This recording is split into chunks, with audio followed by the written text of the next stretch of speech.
Hello, my name is Jordan Manaki, and this is my Reflect and Connect video number 5 on the assessment PDF that was in the Google folder. So assessments.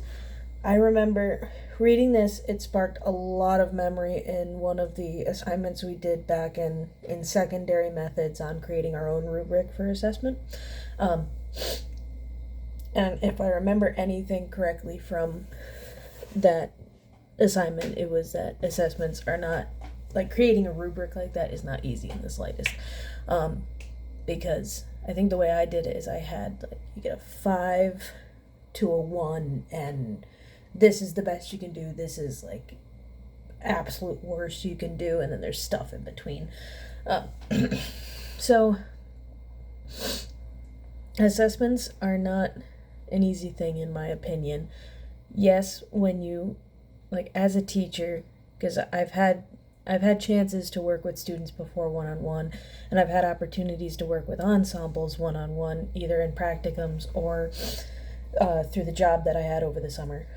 But I feel like we are constantly assessing our students and our kids when we teach them. It's the only way that we know how to move forward with a certain concept. So if I'm teaching extended fourth finger, or just fourth finger, and for some reason my kid isn't understanding, where to place it or where it is relative to their third finger, I can, I'm assessing and assuming how they're taking it and what's not giving. So it mentioned, I'm kind of doing little bullet points of the reading. It mentioned at some point a question of, do we assess in, like, an orchestra setting? Do we assess them in orchestra, or do we assess them individually? I personally am a fan of both, because, and this might not be correct, but I think it's important to learn how to be a musician on your own, and I also think it's important to learn how to be a musician with other students. My point being, or what I'm trying to get at, is that I've had experiences in orchestras where, let's say, my concertmaster or my section leader knows exactly what they're doing, and they work really well with others and really well as a musician and really well in a section as a whole, and they also understand what they have to do, what their job is. I feel like that's an important thing to learn, and it's, in my opinion, is overlooked a lot.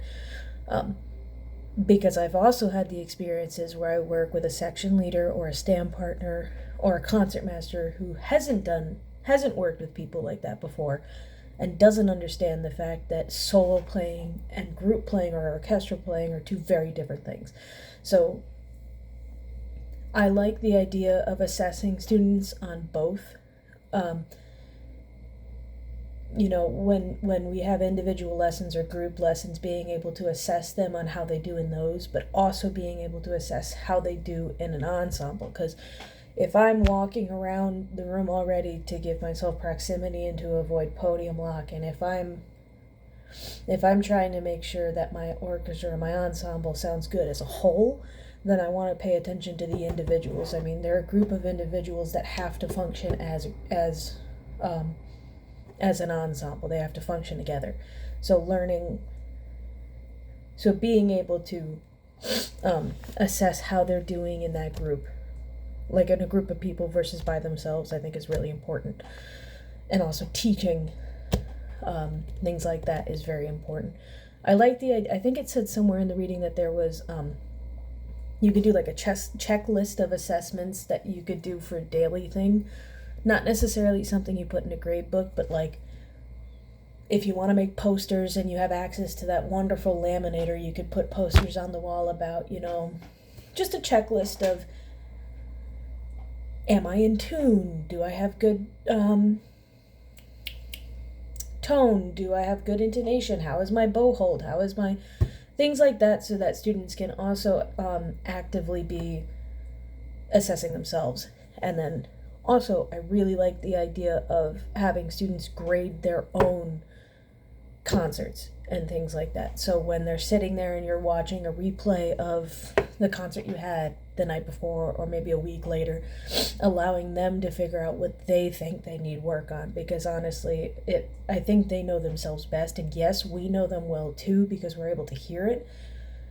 But I might have a shy student who thinks that they don't know how to do this concept really well, and maybe I didn't pick up on that. Okay, so I see that they've graded themselves this way. Why don't I adapt my teaching approach to kind of help these students that think that they need work on this? Things like that. So I think it takes both teacher and student to form this.